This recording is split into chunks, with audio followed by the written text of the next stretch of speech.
Moss and Fajardo were unemployed at this time last year. Now they're on the dais, Grey Cup Sunday. What do you make of the glow up that both men have had together? Remember,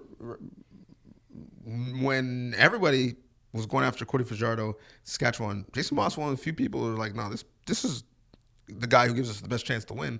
Now he's done that for him in Montreal, and they're headed to a Grey Cup. Look, they took advantage of an opportunity that they were given, right? They obviously have a lot of chemistry. As soon as Jason Moss came to Montreal, one of the first calls I know he made was to Cody Fajardo. Now, look, they haven't been, lights out. They haven't been super, flashy in what they've done since they've gotten to Montreal, but I suspect that they're only going to get better. Now, what they did was that they did not hurt their team. They were able to capitalize on the new opportunity and not make any mistakes and do just enough to bring their team to this position. And the beauty of it is they have one more game to prove to everybody that, hey, they are the real deal. The beauty of it is they have one more game. The ugly of it is, the nightmare of it is that game is against Winnipeg. Yep. Someone who is given them problems when they were in Saskatchewan. Cody Fajardo specifically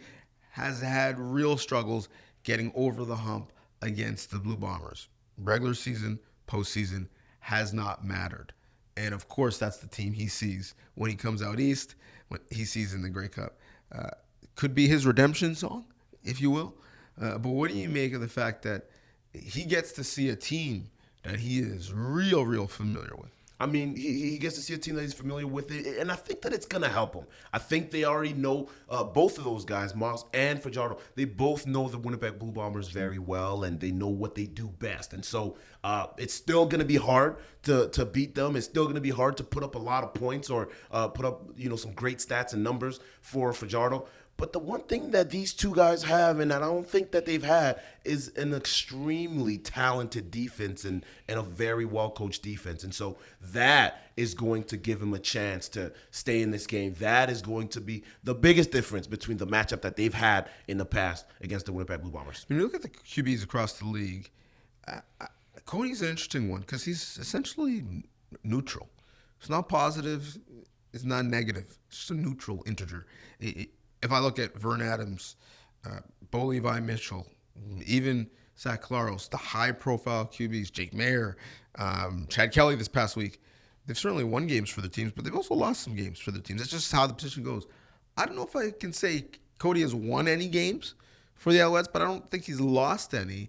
It'll be interesting to see if he can continue to be neutral and be who you are in the biggest game of the year, or if he's going to have to 2, 3, 4 times go and take the game and win it for them. Listen, at some point or another, you have to answer the call and you have to be that guy, and especially as a quarterback. And I don't doubt that Cody Fajardo understands and knows exactly what you're talking about. But being neutral in this following game, I don't even want to skip too far ahead and talk too much about the Grey Cup, but he's going to need to show up. This Winnipeg Blue Bombers team is a complete team. They play offense, defense, and special team extremely well. And they're going to need an offense. They know, we all believe and know that that defense is going to show up. But as we saw last week, offense also needs to score in order to win. It's so funny how this sport works, because a big reason why Zach Collaros bounced around and wasn't the answer in Saskatchewan is because Cody Fajardo, when Zach got hurt, really cemented his position and took the job. Now, neither of them are in Saskatchewan, and now Saskatchewan's not even in the playoffs. But Zach, not far removed, he's GOAT status at this point. Having a legendary career, first QB to start in 4 consecutive Grey Cup games. And the big reason why he got to start when the QB room was crowded in Winnipeg was because despite the other options that they had and the fact that he was new to the building, he did make those big plays. 3, 4, 5 times when the game was on the line, he would make a big play.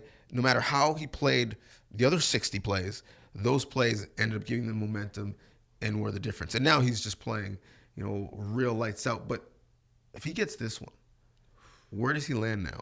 on your all-time QB list. He's got to be put up there, and he's got to solidify himself as one of the great, and he solidifies himself as a future Hall of Famer, as if, we didn't already think that in the past. But absolutely, he puts himself in the class all by himself.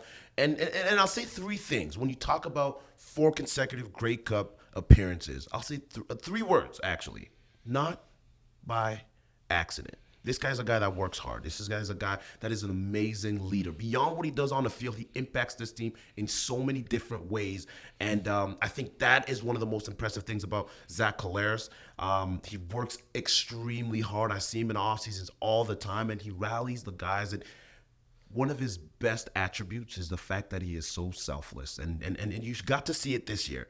He was not nominated as the MOP. He maybe wasn't so much the focal point of this offense as he's been in the past few years, but he's been such an amazing cheerleader for the guy that stands behind him every single play in Brady Oliveira. And I love seeing that about leaders. I love seeing that about guys that play the game that like he has been playing over the years. And so there's so much to say about this guy, but it's going to be amazing to see what he's going to do when the lights are shining.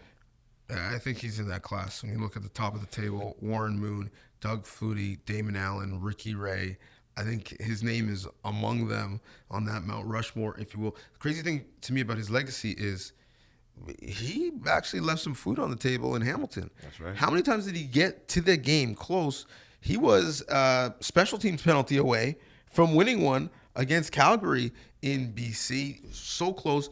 And he's missed time due to injury. This is a guy that a lot of people counted out. We're saying, hey, look, he's not, physical enough. He's not capable of taking hits at all. And I thought he should retire. I thought he should retire. He should retire. But he's in that Mount Rushmore, and he's in the class all by himself, really.